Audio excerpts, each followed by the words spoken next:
Dear student, welcome to smart future tuition centre.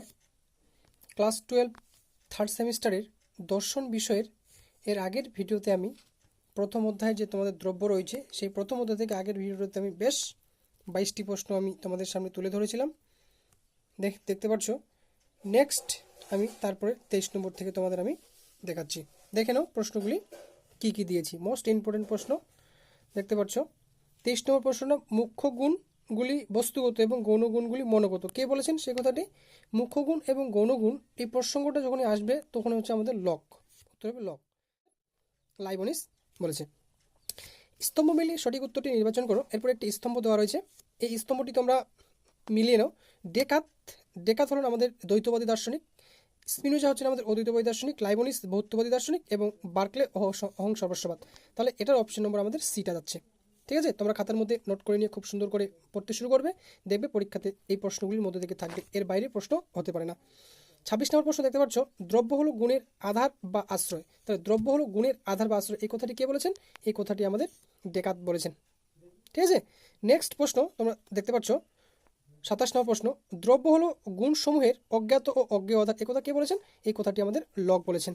তারপরে আমি আরেকটি স্তম্ভ দেওয়া রয়েছে, এই স্তম্ভটি তোমরা ভালো করে মিলিয়ে নিবে, খাতার মধ্যে নোট করে নিবে অবশ্যই। প্রত্যেকটি প্রশ্ন কিন্তু ইম্পর্টেন্ট রয়েছে। স্পিনোজা আমাদের কি বলেছেন? স্পিনোজা তোমরা দেখতে পাচ্ছ, স্পিনোজা হচ্ছে আমাদের যার স্বনির্ভর সবেদ্য তাই দ্রব্য। সবেদ্য কথাটি আমাদের স্পিনোজা প্রয়োগ করেছেন। লাইবনিস কি বলেছেন? লাইবনিস হচ্ছেন আত্মস্বীকৃত দ্রব্যের লক্ষণ, এই কথাটি। হিউম হচ্ছে গুণের সমষ্টির দ্রব্য এবং বার্কলে অস্তিত্ব প্রত্যক্ষ নির্ভর। তাহলে এই অপশনটা আমাদের বি নম্বর অপশনটা সঠিক হচ্ছে। তারপরে দেখো 29 নম্বর প্রশ্ন আমাদের, নিরপেক্ষ এবং সাপেক্ষ দ্রব্যের অস্তিত্ব স্বীকার করেছেন কে? নিরপেক্ষ এবং সাপেক্ষ। তাহলে নিরপেক্ষ এবং সাপেক্ষ দ্রব্যের অস্তিত্ব স্বীকার করেছেন ডেকাত। তাহলে সাপেক্ষ দ্রব্য দুটি আমাদের কি কি? সাপেক্ষ দ্রব্য হচ্ছে আত্মা বা মন, জড় বা দেহ, এই দুটি হচ্ছে সাপেক্ষ দ্রব্য ডেকাতের মধ্যে, এবং নিরপেক্ষ দ্রব্য হিসেবে তিনি ঈশ্বরকেই স্বীকার করেছেন। ঈশ্বরই একমাত্র দ্রব্য, এই কথা কে বলেছেন? এই কথাটি স্পিনোজা বলেছেন। মোস্ট ইম্পর্টেন্ট প্রশ্ন। আত্মার অস্তিত্বকে অস্বীকার করেছেন কে? আত্মার অস্তিত্বকে অস্বীকার করেছেন হিউম। মোস্ট ইম্পর্টেন্ট প্রশ্ন তোমরা দেখতে পাচ্ছ।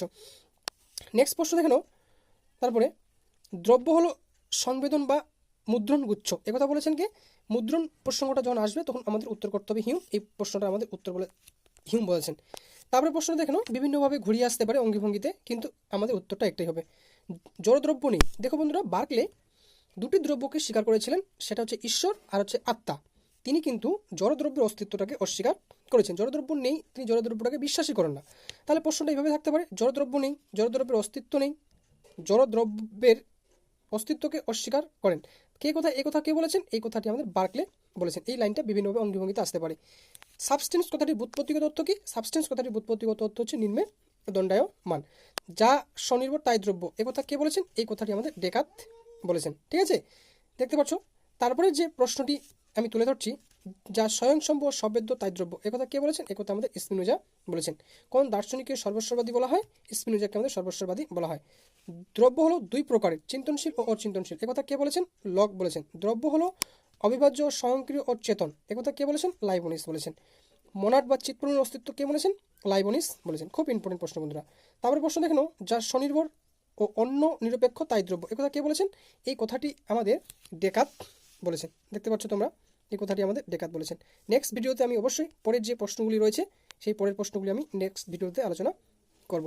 ভিডিওটি ভালো লাগলে অবশ্যই তোমরা তোমাদের বন্ধু বান্ধবদের শেয়ার করবে, তার জন্য আমার এই ভিডিও দেখে সবাই উপকৃত হতে পারে। ঠিক আছে।